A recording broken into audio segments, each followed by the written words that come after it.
మరింత సమాచారం అందించేందుకు మా ప్రతినిధి రానా లైవ్ లో సిద్ధంగా ఉన్నారు. రానా, చెప్పండి, మరి ఇప్పటికే శోభిత ఆత్మహత్యకు ఎందుకు చేసుకుందనేది కూడా ఒక మిస్టేక్ ఉంది ప్రస్తుతం. అంటే భార్యాభర్తల మధ్య ఏమైనా గొడవలు ఉన్నాయా, లేదా ఇంకా ఏదైనా రీజన్ ఉందా అనే కోణంలో కూడా డౌట్స్ అయితే ఉన్నాయి. మీ దగ్గర ఉన్న అప్డేట్స్ ఏంటి?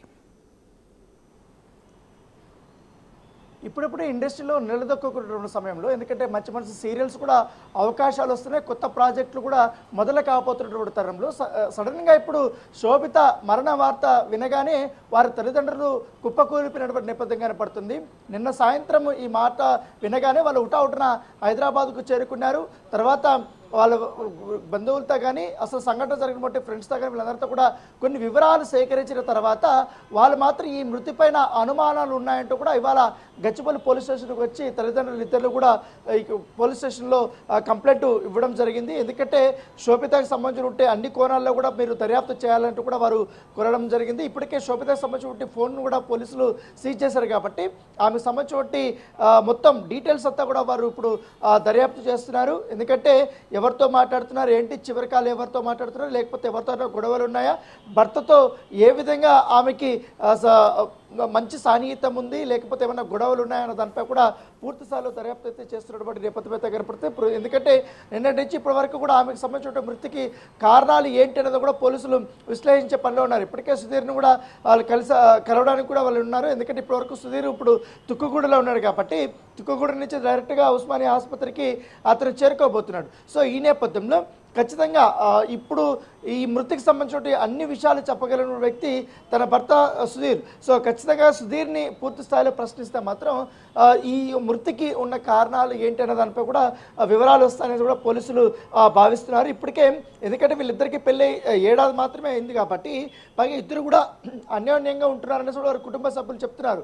సో ఈ నేపథ్యంలో ఇండస్ట్రీలో అంత అన్యాయంగా ఉన్నప్పుడు ఎందుకు ఆత్మహత్య చేసుకొని ఉంటుంది అనే దానిపై కూడా పోలీసులు పూర్తి స్థాయిలో వీళ్ళు దర్యాప్తు చేస్తున్న నేపథ్యం కాబట్టి ఎందుకంటే సకలేష్పూర్ నుంచి కూడా వాళ్ళు తల్లిదండ్రులు వచ్చారు కాబట్టి దాదాపు గంట పాటు కూడా వారు అన్ని వివరాలను కూడా వారు పోలీసులకి ఇచ్చినటువంటి నేపథ్యం పడుతుంది. ఎందుకంటే వారికి ఉన్నటువంటి అనుమానాలు కానీ ఏ రకంగా అనుమానాలు ఉన్నాయి, గతంలో కూడా ఆమె తల్లిదండ్రులతో మాట్లాడినప్పుడు కొన్ని అంశాలను కూడా ప్రస్తావించినట్టుగా తెలుస్తుంది. ఆ అంశాలను కూడా పోలీసుల వద్ద తల్లిదండ్రులు ప్రస్తావించినట్టుగా మనకు సమాచారం అవుతుంది.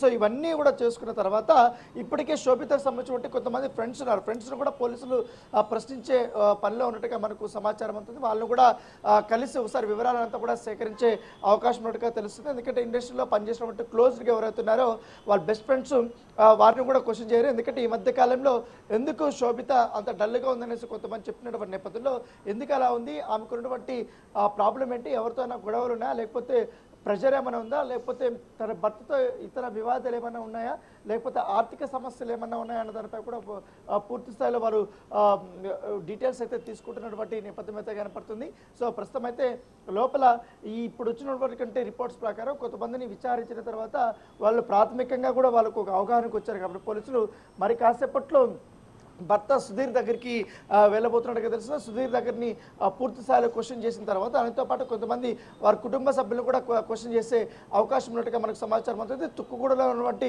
ఇల్లు కానీ అలాగే శ్రీరామ్ నగర్లో ఉన్నటువంటి ఇంటి దగ్గరికి ఇప్పుడు శోభిత ఎందుకు వచ్చింది, ఎందుకంత సడన్గా ఆమె ఫ్యాన్కి ఊరేసుకొని చచ్చిపోయేంత పని చేసిందంటే కూడా పూర్తి స్థాయిలో దర్యాప్తు అయితే చేస్తున్నటువంటి నేపథ్యం కనపడుతుంది. ఇప్పటి వరకు అయితే అందినటువంటి వివరాలు ఆ తర్వాత ఇతరులు కూడా కొన్ని షేర్ చేసుకుంది. దాంతోపాటు ఈ సోషల్ మీడియాలో కొన్ని కూడా పోస్టులు చేశారు కాబట్టి దాంతోపాటు ఈ సుధీర్కి సంబంధించినటువంటి ఫోన్ కూడా తీసుకొని వాళ్ళిద్దరి మధ్య ఉన్నటువంటి చాటింగ్ కానీ లేకపోతే సంభాషణలు కానీ లేకపోతే శోభితకి ఇతర వ్యక్తులతో ఏమైనా మాటలు ఉన్నాయా, లేకపోతే పరిచయాలు ఉన్నాయా, లేకపోతే ఎక్కడైనా వర్క్ పరంగా ఎక్కడైనా గొడవలు జరిగాయా ఏంటి అన్న దానిపై కూడా పూర్తిగా అన్ని కోణాల్లో కూడా పోలీసులు విచారణ చేయాలని కూడా వారు భావిస్తున్నారు. కాబట్టి కొన్ని సెన్సిటివ్ కేసుగానే వారు పరిగణిస్తున్నారు. ఎందుకంటే మామూలుగా ఇండస్ట్రీలో ఉన్నటువంటి వారు కానీ లేకపోతే ఆర్థిక ఇబ్బందులు లేకపోతే అవకాశాలు లేకపోవడము, తర్వాత ఇంట్లో ఉన్నటువంటి గొడవలు, ఈ ఇతర ప్రేమ వ్యవహార కారణాలు ఇవన్నీ కూడా తరచూ వస్తుంటాయి కాబట్టి దానివల్ల కూడా ఇలాంటి డిసిషన్స్ తీసుకునే అవకాశం ఉంది. ఈ కేసులో ఏమై ఉంటారనేది కూడా ఇప్పటివరకు చిక్కుముడి అనేది వీడలేకపోతుంది. సో ఈ నేపథ్యంలో ఇప్పుడు పక్క ఉస్మానియాలో ఒక కార్యక్రమాలు అయిపోయిన తర్వాత పోస్ట్మార్టం అయిపోయిన తర్వాత ఈ పూర్తిగా పక్క పోలీసులు దర్యాప్తు చేస్తున్నారు. వారు బంధువుల నుంచి కూడా ఇప్పుడు కొన్ని వివరాలు తీసుకున్నారు కాబట్టి దాన్ని బేస్ చేసుకొని ఇవాళ లోపల ఒక కీలకమైనటువంటి అంశం అయితే బయటకు వస్తుందని కూడా పోలీసులు భావిస్తున్నారు. Right Rana, thank you.